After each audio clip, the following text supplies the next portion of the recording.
அதாவது அதிமுகவிற்கு செய்த துரோகம் என்ன? இந்த இணைப்பு விழா சார்பா என்ன நடக்கும்? ஓபிஎஸ் உள்ள வந்து தென் மாவட்டங்களை பலப்படுத்துமா? காசி என்ன சொல்றாரு, அவருக்கு பெரிய ஆள் இல்லைங்க, அவருக்கு வேணா ஒரு எம்எல்ஏ தொகுதி கொடுத்து நிக்க வைக்கலாம், ஆனா அவருக்கு பின்னால தென் தமிழகமே அமமுக போய் அதிமுகவில் இணைஞ்சதை ஓபிஎஸ் வழியாக மீட்டுற முடியாது, சரி செஞ்சிட முடியாதுங்கிறார். முதல்ல 2024 குறித்து பேசுறாங்க. ஏன்னா அவர் வந்து பாராளுமன்ற தேர்தல் குறித்து பேசினாரு. நீங்க விக்கிபீடியால இருக்க டேட்டா தான், நான் வந்து புதுசால எங்கேயும் எடுக்கல. அதோட 2024 தமிழ்நாடு எலெக்ஷனை நீங்க அசம்பிளி செக்மெண்ட்ஸா கன்வெர்ட் பண்ணீங்கன்னா திமுக கூட்டணி வெற்றி பெற்ற இடம் என்பது 221. அதிமுக கூட்டணி வெற்றி பெற்ற இடம் 10. அன்னைக்கு அதிமுகவும் தேமுதிக மட்டும் தான். என்டிஏ வெற்றி பெற்ற இடம் வெறும் 3 தான். சோ 221 எகென்ஸ்ட் எந்த பேலன்ஸ் அப்படிங்கறதா இருக்கு. எடப்பாடி பழனிசாமி அவர்கள் டேட்டா சொன்னார், நீங்க வந்து என்டிஏவையும் என்னை சேர்த்தீங்கன்னா கிட்டத்தட்ட 78 இடங்கள் நாங்க ஏற்கனவே வெற்றி பெற்றுட்டோம். இந்த 78ங்கிறது டக்குன்னு அது 210 ஆயிடும்னு சொல்லி சொன்னார். அது என்ன மேஜிக் பண்ணுவாங்க அப்படிங்கிறது தெரியாது. நீங்க 2021க்கு போவோம். 2021 போனீங்கன்னா அசம்பிளியில தமிழ்நாட்டில் இருக்கிற 51 தொகுதிகள்ல 15 தொகுதிகள் தான் வந்து அன்றைய அதிமுக, நான் சொல்றது எடப்பாடி பழனிசாமி அவர்களும் ஓபிஎஸ் அவர்களும் ஒன்றாக இணைந்த அதிமுக வெற்றி பெற்றது. அந்த 15ல மிக முக்கியமாக இன்னைக்கு அந்த கட்சியில போய் சேர்ந்திருக்கிற போடி தொகுதி வருது. ஐயப்பன் அவர்கள் போட்டியிடுற அந்த தொகுதியும் வருகிறது. சோ இதெல்லாம் அந்த 15ல 2-3 மதுரையில மட்டுமே 5 தொகுதி அதை சேர்த்துக்கலாம். அது ஒரு நீங்க அந்த பக்கம் சவுத்துல நீங்க எங்கிட்ட சேர்த்துக்கினா கூட 3 தொகுதி ஆயிடுச்சு. நீங்க மதுரையில மட்டுமே ஒரு 5 தொகுதிகள் திமுகவும் 5 தொகுதிகள் அதிமுக வெற்றி பெற்றார்கள். இன்னைக்கு இந்த இணைப்பு விழாங்கிறது மதுரையில நடக்குது. நீங்க ஓபிஎஸ் அவர்களுக்கு நீங்க ஒரு பெரிய அளவுக்கு செல்வாக்கு இருக்கா இல்லையான்னு கேட்டீங்கன்னா பெரிய அளவுக்கு இல்ல. நீங்க வந்து அவங்க சொல்ற மாதிரி அவரால் பெருசா ஓட்ஸ் கன்வெர்ட், ஆனா இந்த எலெக்ஷன்ஸ்ல இந்த டிஃபரன்ஸ், மார்ஜின் டிஃபரன்ஸ் இருக்கு இல்லையா? நீங்க பாத்தீங்கன்னா திமுகவை இவர்கள் வீழ்த்திய இடம் என்பது கிட்டத்தட்ட ஒரு 8000 இருந்து 15000 வரைக்கும் தான் வாக்குகள் இருக்கு. அந்த வாக்குகளை ஓபிஎஸ் கொண்டு வர முடியுமா? நிச்சயமா கொண்டு வர முடியும். இன்னைக்கு கிட்டத்தட்ட 1,00,000 பேர் இணைச்சா சொல்றாரு. நமக்கு டேட்டா தெரியல, அவர் வந்து அது வெளியே வந்ததான் தெரியும். 1,00,000 பேரான பெரிய கூட்டம் தான் இன்னைக்கு போட்டிருக்காரு. அவருக்கு வந்து பொறுப்பு கொடுத்தோட என்னால என்ன செய்ய முடியும் அப்படிங்கறத அவர் நிரூபிச்ச இடமாகத்தான் அது இருக்கின்றது. அவர் இல்ல சொல்ற மாதிரி அவர் 4 பேர் தான் இருக்காங்க, 5 பேர் இருக்காங்கன்னா இந்த கூட்டத்தை பண்ணிருக்க மாட்டார். இன்னும் சொல்ல போனா நீங்க அன்னைக்கு எடப்பாடி பழனிசாமி அவர்கள் பொதுக்குழு கூட்டிய உடனே நிறைய பேர் அவருக்கு கொடுத்த ஆலோசனை என்பது ஒரு போட்டி பொதுக்குழு போடுங்க, நீங்க அப்பதான் வந்து கோர்ட்லயோ இல்லையோ நாளை எலெக்ஷன் கமிஷன்லயே போனீங்கன்னா உங்க பக்கம் இருக்க நியாயங்களை பேச முடியும், நீங்க இந்த மாதிரி இருக்காதீங்க, நிறைய கூட்டங்கள் படம் சொல்லிருக்காங்க. அன்னைக்கு அதெல்லாம் பெருசா எடுத்துக்கல. ஆனா இன்னைக்கு திமுக இணைந்தவுடன் ஒரு பெரிய கூட்டத்தை கூட்டி காண்பிக்கிறார். இது அவருடைய கூட்டம் என்று சொல்லும் பொழுது தன்னுடைய ஸ்ட்ரென்த் என்னங்கிறத திமுகவுக்கும் காமிக்கிறேன், அதே நேரத்தில் அதிமுகவும் காமிக்கிறேன் அப்படிங்கறதான் அவருடைய பாயிண்டா சொல்லும் பொழுது காசி அவர்கள் ஆரம்பிக்கும் போது துரோகம் அப்படின்னு சொல்லி சொன்னார். டக்குனு நீங்க அதிமுக துரோகம்னா நமக்கெல்லாம் ஞாபகத்துக்கு வரது எடப்பாடி பழனிசாமி தான் இருப்பார். ஏன்னா ஜெயலலிதா அவர்கள் என்ன சொன்னார், கட்டி காப்பாத்தி இருக்காருங்க, கட்சிக்கு விசுவாசமாக இருந்திருக்கிறார்.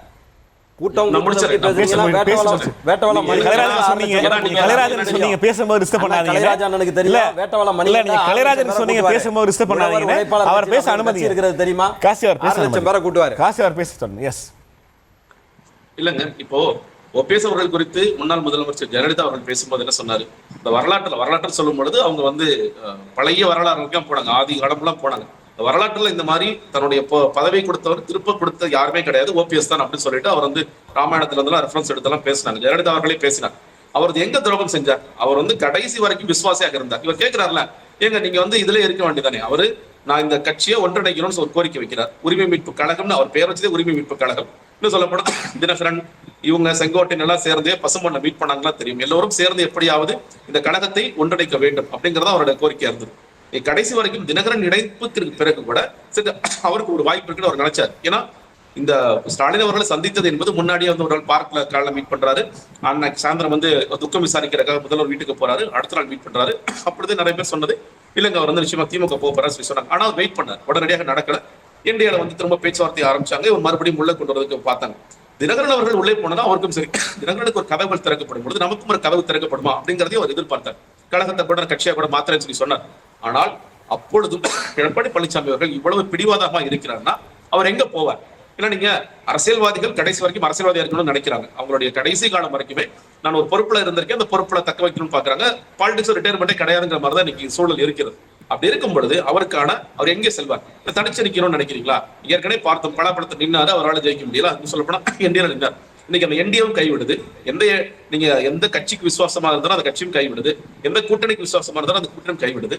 அவர் எங்கே செல்வார் அப்படிங்கிற ஒரு கேள்விக்கு பதிலாகத்தான் அவர் போய் சரி நான் முதல்ல இந்த ஆப்ஷன் ஓபன் பண்ணேன், ஆனா எனக்கு வெயிட் பண்ண சொன்னாங்க, என்டிஏல திரும்ப என்ன கூப்பிட்டாங்க, நான் பேசினாங்க, நான் போய் சில பேரை பார்த்தேன். அப்படி இருக்கும் பொழுது எனக்கான ஸ்பேஸ் எங்க இருக்குன்னு அவர் பாக்குறாரு. இப்ப அந்த ஸ்பேஸ் வந்து திமுக ஓபன் ஆகும் போது அவர் வந்து இதெல்லாம் எப்படி இருந்தாலும் திமுக வந்து அதிமுக வந்துச்சு அப்படிங்கிற அந்த பாயிண்ட், அந்த லாஜிக்ல அந்த பாயிண்ட்ல போய் சேர்றாரு. சேரும் பொழுது நான் வந்து தனியாள் கிடையாது. இப்ப நீங்க சொன்ன மாதிரி இன்னைக்கு இப்ப சொல்ற திமுக இருக்கிற குரல் என்னன்னு கேட்டீங்கன்னா, ஓபிஎஸ் டீமுக்கே கிட்டத்தட்ட ஒரு 6-7 சீட் கொடுக்குற மாதிரி இருக்கு. அப்ப நம்ம இவ்வளவு நாள் கஷ்டப்பட்டு இருந்தோம், அப்ப நமக்கான சீட்ஸ் எல்லாம் இதனால குறையுது அப்படிங்கிற ஒரு சின்ன அதிருப்தியும் இருக்கத்தான் செய்கிறது. அப்ப அவர் ஏற்கனவே ஒரு 5-6 பேர் உள்ள போறாங்க, அவருடைய நீங்க எம்எல்ஏக்களாக இருக்கவர் நான் சொல்றேன். அது இல்லாம இன்னைக்கு ஒரு பெரிய கூட்டத்தை அவர் கூட்டிருக்காரு, சேர்க்கிறார் அப்படிங்கும் பொழுது நிச்சயமாக நான் சொல்றேன் பெரிய அளவுல இல்லாட்டி கூட எந்தெந்த இடத்துல இந்த மார்ஜின் டிஃபரன்ஸ் 15 தொகுதிகள் எங்கெல்லாம் திமுக வந்து தோல்வியேற்றார்களோ அந்த இடத்திலெல்லாம் ஓபிஎஸ் கொண்டு வர வாக்குகளால் அவரால் வெற்றி பெற முடியும் நினைக்கிறேன். நீங்க வந்து நான் சொன்னேன் திமுக சின்ன அதிருப்தி இருக்கு, நீங்க தொண்டர்களுக்கு ஒரு அதிருப்தி இருக்கிறது. ஆனா ஸ்டாலின் அவர்கள் எப்படி யோசிக்கிறாரு, நம்ம டார்கெட் பிக்ஸ் பண்ணது ஒரு 200 தொகுதி ஜெயிக்கணும். இந்த 200 தொகுதி ஜெயிக்கணும் அப்படின்னா நீங்க வந்து தேமுதிக நமக்கு வந்து நம்ம வந்து அதிகமா ஓட் டிரான்ஸ்பர் பண்ணுவோம், தேமுதிக பண்ண போது ரொம்ப சின்ன ஓட் டிரான்ஸ்பரா இருக்கும். ஆனா இந்த 200ங்கிற டார்கெட் அச்சீவ் பண்றதுக்கு தேமுதிக ஓபிஎஸ் போன்றவர்கள் நமக்கு நிச்சயமா உதவுவார்கள் அப்படிங்கிற புள்ளியில தான் முதலமைச்சர் ஸ்டாலின் அவர்களை இணைக்கிறார் அப்படின்னு நான் பார்க்கிறேன். அதனால ஓபிஎஸ் அவர்கள் கொடுக்கின்ற பலம் என்பது தேர்தல் முடிவுகளின் போது நிச்சயமாக தெரியும், வெளிப்படும் தான் பார்க்கிறேன். ஜெயஸ், எனக்கு ஒரே ஒரு கேள்வி. முக்குலத்தோர் சமூக வாக்குகள் நம்ம நேரம் உடச்சு பேசலாம். அந்த பக்கம் நயினார் நாகேந்திரன் இருக்கிறாரு, டிடிவி இருக்கிறாரு, இந்த பக்கம் ஓபிஎஸ் இருக்காங்க, சசிகலா இருக்காங்க.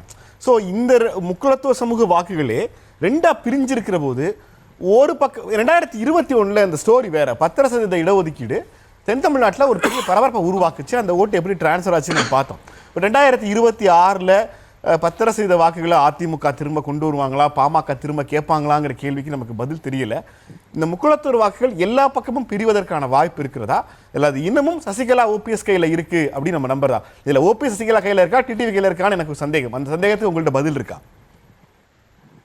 இல்லங்க, நீங்க அப்படி ஒரு கேள்வி வச்சீங்கன்னா, நீங்க தினகரன் அவர்கள் 2021 தென் மாவட்டங்கள் என்ன பிரச்சாரம் பண்ணாரு, நீங்க 10% இடஒதுக்கீடு மூலியமாக முக்குலத்தோர்களுக்கு எடப்பாடி பழனிசாமி பெரிய துரோகம் பண்ணாருன்னு பேசினாரு.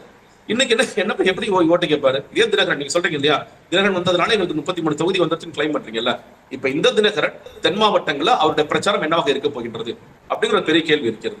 இன்னொன்னு, நீங்க சசிகலா அவர்கள் உடைக்க போற வாக்கள் ரொம்ப கணிசமானதா இருந்தாலும் அவர் ரொம்ப டார்கெட்டடா நீங்க பாருங்களேன், அவங்க வந்து மதுரையில கூட ஆரம்பிக்கல, கமுதியில போய் ஆரம்பிக்கிறாங்க. நான் இந்த சமூக வாக்களை நேரடியா உடைக்கிறேன் பாரு அப்படிங்கிறதுக்காக தான் நான் ரொம்ப ஸ்பெசிபிக்கா நான் 234 போட மாட்டேன் கேண்டிடேட்ஸ். போட்டா மிஞ்சி போனா 25-27 தொகுதிகள், அந்த தொகுதிகளை தான் போடுவேன். எனக்கு ஒரு மெசேஜ் நான் பாஸ் பண்ணணும். எப்படி தினகரன் வந்து அன்னைக்கு வாக்களை உடைச்சாரோ அதே மாதிரி இந்த வாக்களை உடைப்பேன். அவர் பேரளவுல சொல்லலாம், அவர் வந்து திமுக நான் எதிர்க்கிறேன், எடப்பாடி பழனிசாமி துரோகின்னு சொல்லலாம். ஆனா சசிகலா அவர்கள் உடைக்க போகின்ற வாக்களுக்கும் திமுக தான் பெனிஃபிட்டா போய் முடியும். அது நமக்கு வந்து இந்த களத்துல நம்ம பார்க்கும்போது அப்படித்தான் முடியும்.